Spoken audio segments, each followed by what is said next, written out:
बहुत दिनों पहले की बात है। एक गांव में एक बूढ़ी औरत रहती थी। भुवन नामक दामाद उसका पुत्र उसके साथ रहता था। वो आलसी और मूर्ख था।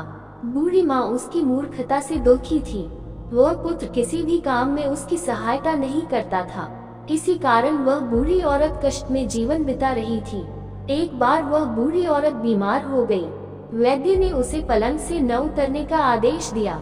अब घर का प्रबंध कौन करता, बाजार से चीजें कौन लाता। 2-3 दिन बाद उसने फिर घर का काम करना आरंभ किया। किंतु जब वह भोजन बना रही थी तब घर में सब्जी आदि नहीं था। उसने पुत्र से कहा, बाजार से खाने के लिए केकड़ा ले आओ। 1 रुपये में 10 केकड़े आते हैं। दामाद बाजार की ओर चल दिया। चलता हुआ वह बाजार पहुंचा। प्रातःकाल का समय था। उसने बाजार में ताजी सब्जियां देखी। मछली बेचने वाले से 10 केकड़े खरीदे। कुछ समय बाद वह घर की ओर चल पड़ा। रास्ते में एक नदी पती थी। थका हुआ दामाद नदी के किनारे विश्राम करना चाहता था। उसने विचार किया कि घर में मेरी माता मेरा इंतजार कर रही होगी। उसके मन में एक विचार आया। एक केकड़े को निकालकर वह कहने लगा, अरे केकड़ो, आप नदी पार करके इस मार्ग से मेरे घर की ओर चलो। मेरी माता इंतजार कर रही है। अपने घर की पहचान भी उसने बतलाई। इसके बाद दामाद पीपल की छाया में सो गया।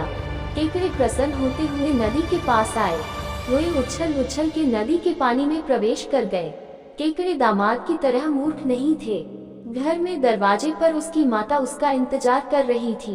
कुछ समय बाद जब दामाद की नींद टूटी तब दोपहर ढल चुकी थी। वह नदी पार कर तेजी से अपने घर पहुंचा और माँ को कहने लगा, मैं भूखा हूँ, मुझे भोजन दो। माता ने कहा, इतने समय तक तू कहाँ था? केकड़े कहाँ हैं? दामाद सहज भाव से बोला, मैंने 10 केकड़े प्रातःकाल ही अपने घर की ओर भेज दिए थे। क्या वे अभी तक नहीं आए? माता ने अपने हाथों से अपना मस्तक पकड़ कर कहा, अरे मूर्ख, तू नहीं जानता कि केकड़े नदी में रहते हैं। इस समय भी वे सूरपूर्वक नदी में कूद रहे हैं। तेरे जैसे मूर्ख पुत्र को धिक्कार है। यहाँ से चला जा, मैंने भोजन नहीं बनाया है।